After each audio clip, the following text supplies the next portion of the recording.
Welcome to the Kumar Dev education में अपने channel में आपका स्वागत करता हूँ। ये इसका अध्याय 4 गूंगे। ये इसका अभी तक गद्य खंडी चल रहा है। आइए इस अध्याय को शुरू करते हैं। शकुंतला क्या नहीं जानती? कौन शकुंतला? कुछ नहीं जानती। क्यों साहब, क्या नहीं जानती? ऐसा क्या काम है जो वह नहीं कर सकती?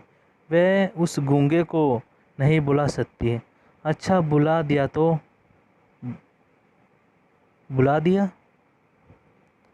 बालिका ने एक बार कहने वाली की ओर द्वेष से देखा और चिल्ला उठी, दूध दे। गूंगे ने नहीं सुना। तमाम स्त्रियां खिलखिलाकर हंस पड़ी। बालिका ने मुंह छुपा लिया। जन्म से वज्र बहरा होने के कारण वह गूंगा है। उसने अपने कानों पर हाथ रखकर इशारा किया। सब लोगों को उसमें दिलचस्पी पैदा हो गई। जैसे तोते को राम राम कहते हैं सुनकर उसके प्रति हृदय में एक आनंद विस्तृत कुतूहल उत्पन्न हो जाता है। चमेली ने उंगलियों से इशारा किया, फिर मुंह के आगे इशारा करके गूंगे ने बताया। भाग गई। कौन? फिर समझ में आया, जब छोटा ही था तब माँ जो घुटक काटती थी छोड़ गई, क्योंकि बाप अर्थात बड़ी बड़ी मूछे मर गया था। और फिर उसे पाला है किसने? यह तो समझ में नहीं आया, पर वह लोग मारते बहुत हैं। करुणा ने सबको घेर लिया। वह बोलने लगी, कितनी ज़बरदस्त कोशिश करता है, लेकिन नतीजा कुछ नहीं, केवल खरस खा खा का ढेर, अपुष्ट ध्वनियों का। बदमन जैसे आदिम मानव अपनी भाषा बनाने में जी जान से लड़ रहा हो। चमेली ने पहली बार अनुभव किया कि यदि गले में का गाल तनिक ठीक नहीं है तो मनुष्य क्या हो जाता है। कैसी यातना है कि वह अपने हृदय को उगल देना चाहता है किंतु उगल नहीं पाता। सुशीला ने आगे बढ़कर इशारा किया, मुंह खोलो। और गूंगे ने मुंह खोल दिया, लेकिन उसमें कुछ दिखाई नहीं दिया। पूछा, गले में कुआ है? गूंगा समझ गया, इशारे से ही बता दिया। किसी ने बचपन में ही गला साफ करने की कोशिश में काट दिया, और वह उसे बोलता है जैसे घायल पशु खर्रा उठता है, शिकायत करता है जैसे कुत्ता चिल्ला रहा हो। और कभी कभी उसके स्वर में ज्वालामुखी के विस्फोट की सी भयानकता तड़पड़े मार उठती है। वह जानता है कि वह सुन नहीं सकता और बता कर मुस्कुराता है। वह जानता है कि उसकी बोली को कोई नहीं समझता, फिर भी बोलता है। सुशीला ने कहा, इशारे गजब के करता है, अकल बहुत तेज है। पूछा, खाता क्या है? हाँ से मिलता है। कहाँ से मिलता है? वह कहानी ऐसी है जिसे सुनकर सब सदम बैठे हैं। हलवाई के यहाँ रात भर लड्डू बनाए, कड़ाही मांजी है, नौकरी की है, कपड़े धोए हैं, सबके इशारे हैं। लेकिन गूंगे का स्वर चित्कार में परिगणित हो गया। सीने पर हाथ मारकर इशारा किया। हाथ फैलाकर नहीं, हाथ फैलाकर कभी नहीं मांगा, भीख नहीं लेता। भुजाओं पर हाथ रखकर इशारा किया। मेहनत का खाता हूँ और पेट बजाकर दिखाया। इसके लिए अनाथ आश्रम के बच्चों को देखकर चमेली रोती थी। आज भी उसकी आंखों में पानी आ गया। सदा ही कोमल है, सुशीला से बोली, इसे नौकर भी तो नहीं रखा जा सकता। पर गूंगा उस समय समझ रहा था, वह दूध ले आता है, कच्चा मांगना हो तो ठन गाड़ने का इशारा कीजिए, ओटा हुआ मांगना हो तो हलवाई जैसे एक बर्तन, जैसे दूध दूसरे बर्तन में उठाकर डालता है वैसी बात कहिए। साग मंगवाना हो तो गोल गोल कीजिए, ये लंबी उंगली दिखाकर समझाइए। और चमेली ने इशारा किया, हमारे यहाँ रहेगा।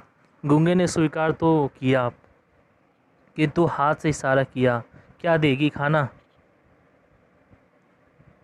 हाँ, कुछ पैसे। चमेली ने सिर हिलाया, 4 उंगलियां दिखा दी। गूंगे ने सीने पर हाथ मारकर जैसे कहा, तैयार है 4 रुपये। सुशीला ने कहा, पछताऊंगी, भला यह क्या काम करेगा, मुझे तो दया आती है बेचारे पर। चमेली ने उत्तर दिया, ना ही बच्चों की तबीयत भलेगी, घर पर बुआ मारती थी, फूफा मारता था क्योंकि उन्हें उसे पाला था। वह चाहते थे कि बाजार में पालेदारी करे, 12-14 आने कमा लाए और उन्हें दे दे। बदले में वह उसके सामने बंजारे और चने की रोटियां डाल दे। अब गूंगा घर भी नहीं जाता, यही काम करता है।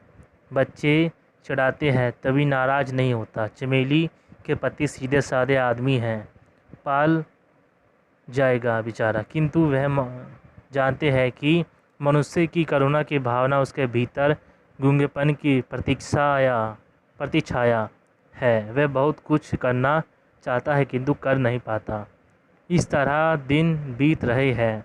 चमेली ने पुकारा, गूंगे, किंतु कोई उत्तर नहीं आया। उठा कर ढूंढा, कुछ पता नहीं लगा। बसंता ने कहा, मुझे तो कुछ नहीं मालूम, भाग गया होगा। पति का उदासीन स्वर सुनाई दिया। सचमुच वह भाग गया था। कुछ भी समझ में नहीं आया। चुपचाप जाकर खाना पकाने लगी। क्यों भाग गया? नाली का कीड़ा। एक छत उठाकर सिर पर रख दी, फिर भी मन नहीं भरा। दुनिया हंसती है, हमारे घर को अब अजाए बरर का नाम मिल गया है, इसलिए सब बच्चे और वह भी खाकर उठ गए तो चमेली बची रोटियां कटोरदान में रखकर उठने लगी। एकाएक द्वार पर कोई छाया हिली उठी। वह गूंगा था। हाथ से इशारा किया, भूखा हूँ, काम तो करता नहीं, भिखारी। फेंक दी उसकी और रोटियां। द्वेष से पीठ मोड़कर खड़ी हो गई, किंतु गूंगा खड़ा रहा, रोटियां छुई तक नहीं। देर तक दोनों चुप रहे। फिर ना जाने क्यों गूंगे ने रोटियां उठा ली और खाने लगा। चमेली ने गिलासों में दूध भर दिया। देखा गूंगा खा चुका है। उठी और हाथ में चिमटा लेकर उसके पास खड़ी हो गई। कहाँ गया था? चमेली ने कठोर स्वर से पूछा। कोई उत्तर नहीं मिला। अपराधी की भांति सर झुका गया। सर से एक चिमटा उसकी पीठ पर जड़ दिया, किंतु गूंगा रोया नहीं। वह अपने अपराध को जानता था। चमेली की आंखों से जमीन पर आंसू टपक गया। तब गूंगे भी रो दिया। और फिर यह भी होने लगा कि गूंगा जब चाहे भाग जाता, फिर लौट आता। उसे जगह जगह नौकरी करके भाग जाने की आदत पड़ गई थी। और चमेली सोचती कि उसने उस दिन भीख ली थी या ममता की ठोकर को संकोच स्वीकार कर लिया था। बसंता ने कसकर गूंगे को चपट जड़ दी। गूंगे का हाथ उठा और ना जाने क्यों अपने आप रुक गया। उसकी आंखों में पानी भर आया और वह रोने लगा। उसका रुदन इतना करस था कि चमेली को चूल्हा छोड़कर आना पड़ा। गूंगा उसे देखकर इशारे से कुछ समझाने लगा। देर तक चमेली उसे पूछती रही। उसकी समझ में इतना ही आया कि खेलते खेलते बसंता ने उसे मार दिया था। बसंता ने कहा, अम्मा यह मुझे मारना चाहता था। क्या रे? चमेली ने गूंगे की ओर देखकर कहा। वह सब समय भी नहीं भूली थी कि गूंगा कुछ सुन नहीं सकता, लेकिन गूंगा भाव गरिमा से समझ गया। उसने चमेली का हाथ पकड़ लिया। एक क्षण को चमेली को लगा जैसे उसी के पुत्र ने उसका हाथ पकड़ लिया था। एकाएक घृणा से उसने हाथ छुड़ा लिया। पुत्र के प्रति मंगल कामना ने उसे ऐसा करने को मजबूर कर दिया। कहीं उसका भी बेटा गूंगा होता तो वह भी ऐसे ही दुख उठाता। वह कुछ भी नहीं सोच सकी। एक बार फिर गूंगे के प्रति हृदय में ममता भर आई। वह लौटकर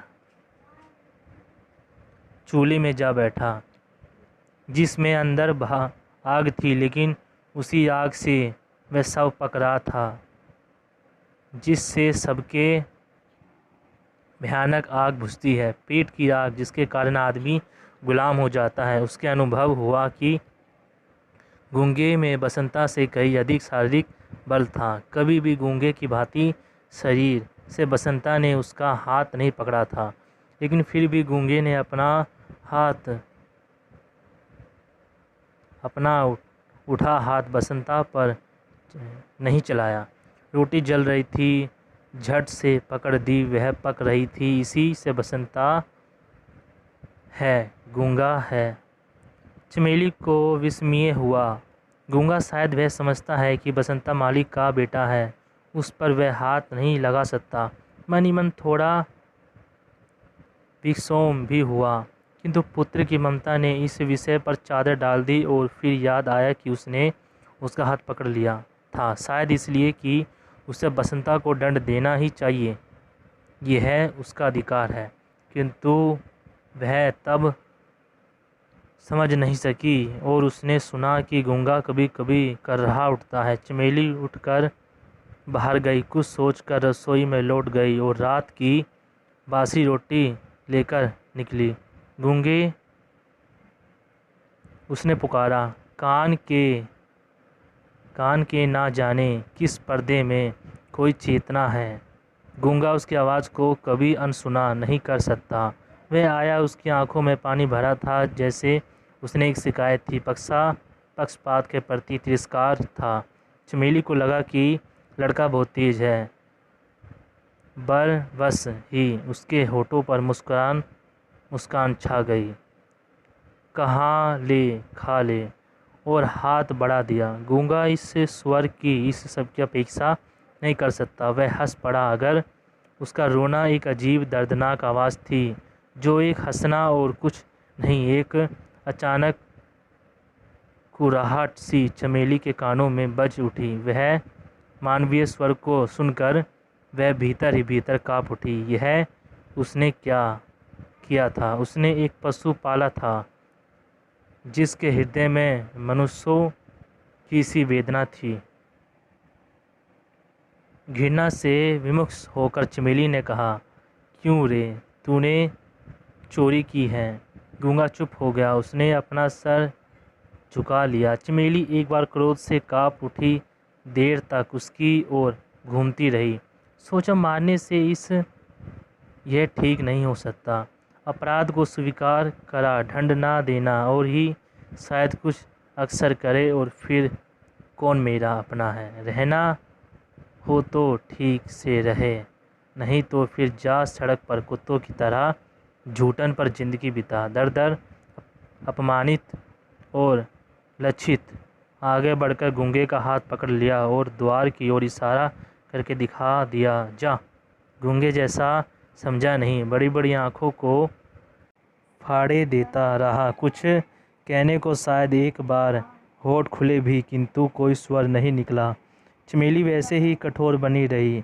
अब के मुंह से भी साथ साथ कहा, जाओ, निकल जाओ।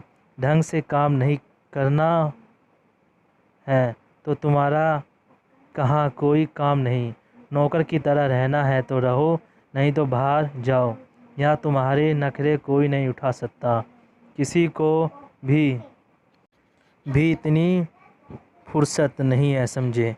और फिर चमेली आवेश में आकर चिल्ला उठी, मक्कार बदमाश, पहले कहता था भीख नहीं मांगता और सबसे भीख मांगता है, रोज़ रोज़ भाग जाता है। पत्ते चाटने की आदत पड़ गई है कुत्ते की दुम क्या कभी सीधी होगी? नहीं नहीं, रखना है हमें, जा तू इसी वक्त निकल जा। किंतु ये झोम व क्रोध सब उसके सामने विफल हो गए। जैसे मंदिर की मूर्ति कोई उत्तर नहीं देती, वैसे ही उसने भी कुछ नहीं कहा, केवल इतना समझ सका कि मालकिन नाराज़ है और निकाल जाने को कह रही है। इसी पर उसे अचरज और अविश्वास हो रहा है। चमेली अपने आप लज्जा हो गई, कैसी मूर्ख है, वहाँ बहरे से जाने क्या क्या कह रही थी, वहीं क्या कुछ सुनता है। हाथ पकड़कर जोर से एक झटका दिया और उसने दरवाजे के बाहर धकेल कर निकाल दिया। गूंगे धीरे धीरे चल गया। चमेली देखती रही। गरीब घंटे भर बाद कुशलता और बसंता दोनों चिल्ला उठे, अम्मा अम्मा। क्या है? चमेली ने ऊपर ही से पूछा। गूंगा बसंता ने कहा, किंतु कहने के पहले ही नीचे उतरकर देखा। गूंगा खून से भीग रहा था, जिसका सर फट गया था। वह सड़क के लड़कों से पिट कर आया था, क्योंकि गूंगा होने के नाते वह उनसे दफना नहीं चाहता था। दरवाजे की दहलीज पर सिर रख कर वह कुत्ते की तरह चिल्ला रहा था और चमेली चुपचाप देखती रही कि इस मूर्ख अवसाद के युगों का हंकार भर कर गूंज रहा है और ये गूंगे अनेक हो संसार में भिन्न भिन्न रूपों में छा गए हैं, जो कहना चाहते हैं पर कह नहीं पाते, जिनके हृदय की प्रति हिंसा न्याय और अन्याय को परख कर भी अत्याचार को चुनौती नहीं दे सकती, क्योंकि बोलने के लिए स्वर होकर भी स्वर में अर्थ नहीं है, क्योंकि वह समर्थ है।